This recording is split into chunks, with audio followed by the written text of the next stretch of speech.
اگر جانور بڑا ہے اور اس کا گوشت سارا کا سارا تقسیم کرنا چاہ رہے ہیں تو اس کو پھر نہ تولنے کی ضرورت ہے نہ حصہ کرنے کی ضرورت ہے، ویسے تقسیم کر دیں. یا وہ پورا جانور ایک ہی گھر میں آئے گا اور ایک ہی جگہ پکے گا، ایک ہی باورچی خانے میں پکنے والا ہے، ایک ہی گھر کا ہے وہ، تو بھی اس کو حصے کرنے کی ضرورت نہیں ہے، وہ ایک ساتھ رکھ سکتے ہیں. لیکن اگر اس کو 7 حصے داروں میں تقسیم کرنا ہے، الگ الگ گھر کے لوگ ہیں، محلے کے لوگ ہیں، تو ایسی صورت میں اس کے جب 7 حصے کریں گے تو 7 حصوں کو تول کر تقسیم کرنا ضروری ہے، تولنا پڑے گا.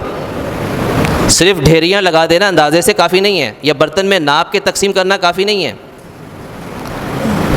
کیونکہ یہاں پہ تبادلہ ہوگا. ایک آدمی دوسرے کے ساتھ گوشت کا تبادلہ کر رہا ہے اپنا اپنا حصے کا، اور اس میں کمی زیادتی کرنا جائز نہیں ہے. رسول اکرم صلی اللہ علیہ وسلم نے فرمایا کہ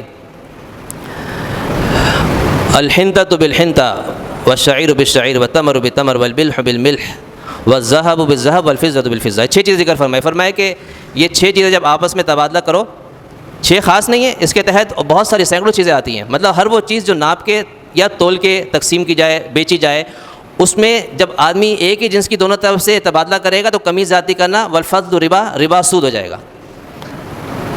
آدمی نے 1 کلو کھجور دی اجوا، اس کے بدلے 2 کلو اصیل کھجور لی اس دوسرے بندے سے، خرید فروخت ہو رہی ہے، یہ سود ہے، کیوں دونوں طرف کھجور ہیں. تو اب اس میں کمی زیادتی کرنا سود ہو جائے گا.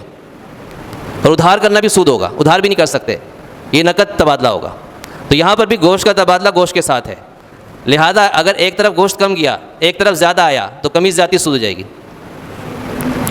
اس کا خیال رکھنا چاہیے. کوئی کہے کہ بھئی ہمارے پاس ترازو نہیں ہے اس کو تولنے کے لیے، میں نے کہا تولنا ضروری ہے، ناپنا کافی نہیں ہے. برتن میں ناپنا کافی نہیں ہوا، کیوں؟ ایک برتن میں مثال کے طور 20 کلو آ رہا ہے، دوسرے آپ نے اسی برتن میں اور گوشت ڈالا وہ 19 کلو ہے، 19.5 کلو، آدھا کلو کا فرق آ گیا نا. تو تولنے میں پتہ چلے گا کہ بالکل برابری ہوئی ہے. تو تول کر، اگر کوئی کہے کہ ترازو نہیں ہے، تولنا مشکل ہے، تو پھر کوئی اس کا اور کوئی طریقہ ہے. ہاں ایک ہیلا ہے، وہ یہ ہے کہ آپ نے 7 ڈھیریاں لگا دیں اور ہر ڈھیری کے اندر 7 حصے کلیجی کے کر کے ڈال دیے، تو اب تولنا ضروری نہیں ہے.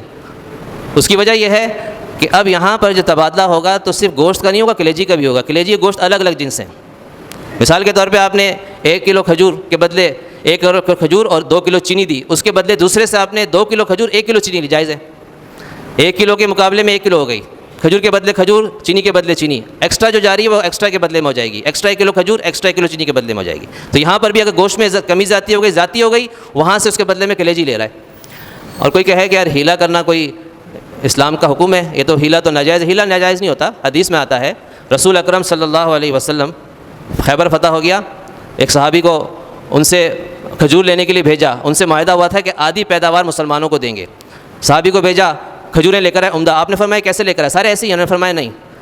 تو آپ نے فرمایا پھر؟ انہوں نے کہا کہ میں نے کیا کیا، 1 کلو کھجور لی، اس کے بدلے مثال کے طور پہ 1 کلو لی، اس کے بدلے اس کو دے کر 2 کلو لے لی، 1 کلو عمدہ دے کے 2 کلو ہلکی لے لی، پھر 2 کلو ہلکی دے کے 3 کلو عمدہ لے لی، اس طرح کیا. آپ نے فرمایا ایسا نہ کرو کیونکہ سود ہے نا. آپ نے فرمایا کہ جب تمہیں کوئی کھجور دے اس کو بیچ دو، پیسے لو، پھر ان پیسوں سے آگے کھجور خرید کے لاؤ. اب یہ ہیلا ہے ایک، کھجور کو کھجور کے بدلے نہ بیچو بلکہ کھجور کو پہلے پیسوں کے بدلے بیچو. اب ان پیسوں سے چاہے جتنی بھی کھجور خرید لو تو 1 کلو کے بدلے 2 کلو ہو جائیں گی، کوئی مسئلہ نہیں ہے. تو آپ صلی اللہ علیہ وسلم نے بھی یہ طریقہ بتایا ہے. تو اس لیے ہر ہیلا کرنا ناجائز نہیں ہوتا.